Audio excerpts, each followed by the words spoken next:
রমাজান মাসে দুটি সময়ে আল্লাহ তাআলা বান্দার দোয়াকে কবুল করে। বলেন তো কয়টা সময়? দুইটা। এই দুইটা সময় হচ্ছে এমন একটা সময় যে সময় বান্দার দোয়া করতে দেরি হয়, দোয়া কবুল হতে দেরি হয় না। সুবহানাল্লাহ পড়ে। এটা অনেক দামি একটা সময়। নাম্বার 1 সময় রমাজান মাসে তো আমরা সাহারি খেতে অলওয়েজ উঠি, এটা আমাদের মিস খুবই কম হয়। তো যেহেতু আমরা সাহারি খেতে উঠে গিয়েছি, আমরা ট্রাই করব ওযু করে তাহাজ্জুদটা পড়ার জন্য। বেশি না, আপনি 2 রাকাত পড়েন বা 4 রাকাত পড়েন বা 6 রাকাত পড়েন, যা হয় কিন্তু পড়েন।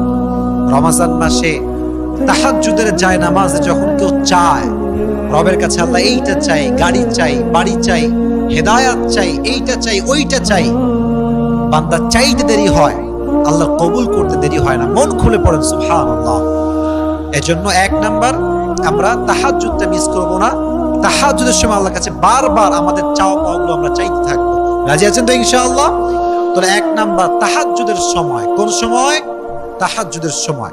নাম্বার 2, রমজান মাসে দোয়া কবুল হওয়ার শ্রেষ্ঠ সময় হচ্ছে ইফতারির সময়। যখন আপনার সামনে আলুর চপ, বেগুনি, পেঁয়াজি, মুড়ি, ছোলা, বুট সব রাখা আছে, কিন্তু মানুষ খাচ্ছে না, খিদায় শেষ, ক্ষুধার যন্ত্রণা একদম প্রবল হয়ে গিয়েছে, তবুও খাচ্ছে না। কেন? আল্লাহর জন্য খাচ্ছে না। তখন আল্লাহ একটা সফট কর্নার তৈরি হয়, ভালোবাসা তৈরি হয়। আল্লাহ বলে, কিরে খায় না কেন?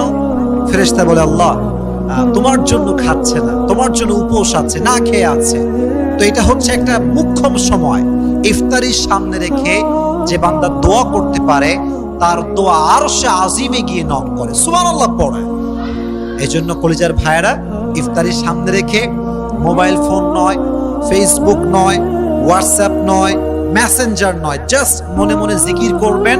আর জাস্ট ইফতারের কিছুক্ষণ পূর্বে 2 হাত তুলে রবের কাছে দোয়া করবেন।